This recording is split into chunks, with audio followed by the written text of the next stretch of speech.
I'm Alessandro Failla. I work in Eni as an LNG market analyst.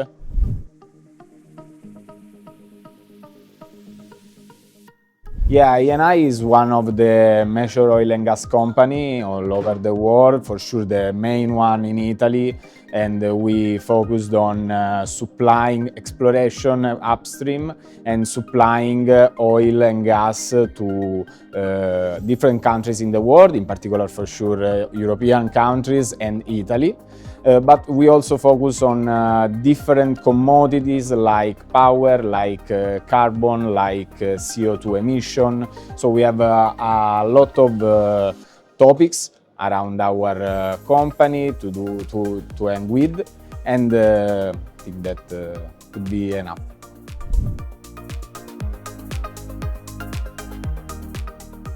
For sure, LNG is one of the main transitional fuel at the moment, thanks to its flexibility and its role in replacing the high content fuel like oil or carbon, in particular in sectors like carbon one or industrial one.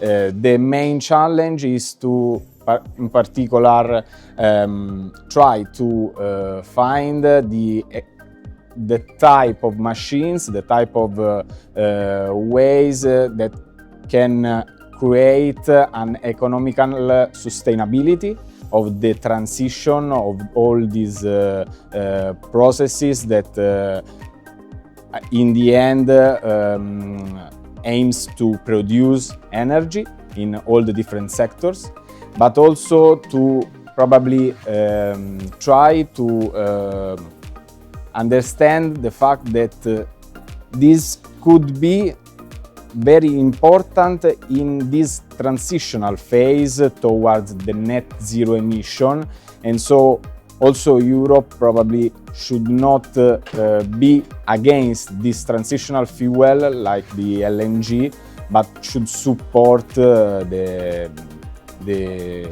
penetration of it inside the industry.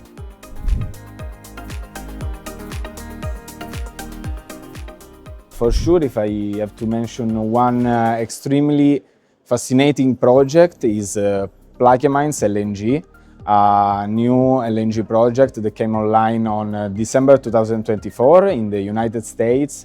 The fascinating of this technology is its modular concept. There are different small trains that can be used at a maximum capacity that is much higher than the nominal one, like 140% of the nominal one, and they proved an extreme faster ramp up compared to all the other technologies.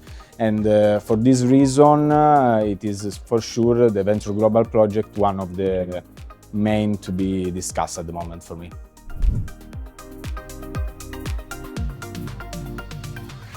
For sure, LNG demand growth are projected to be huge, in particular in the Asian market.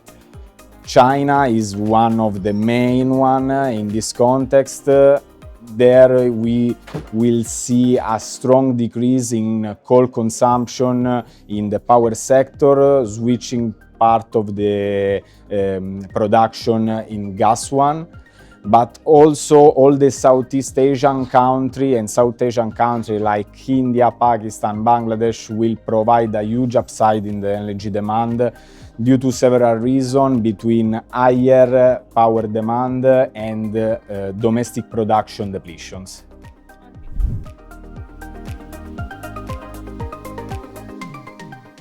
Maybe one of the underestimations that is done nowadays is the impact, in particular in Europe, on the economics that the new policies could drive inside the, let's say, economic evaluation of different projects. And I'm talking about the EU ETS EU ETS fees rather than the Fuel EU Maritime fees.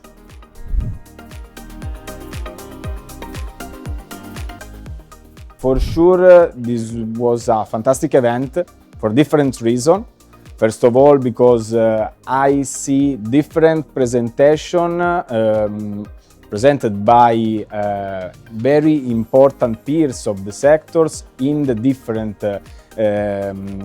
LNG supply value chain, from the maritime one to the road transportation towards the technical standing point of view.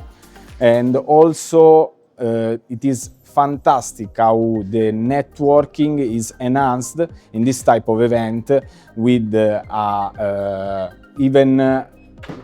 evenly spread behavior of network and friendship, let's say.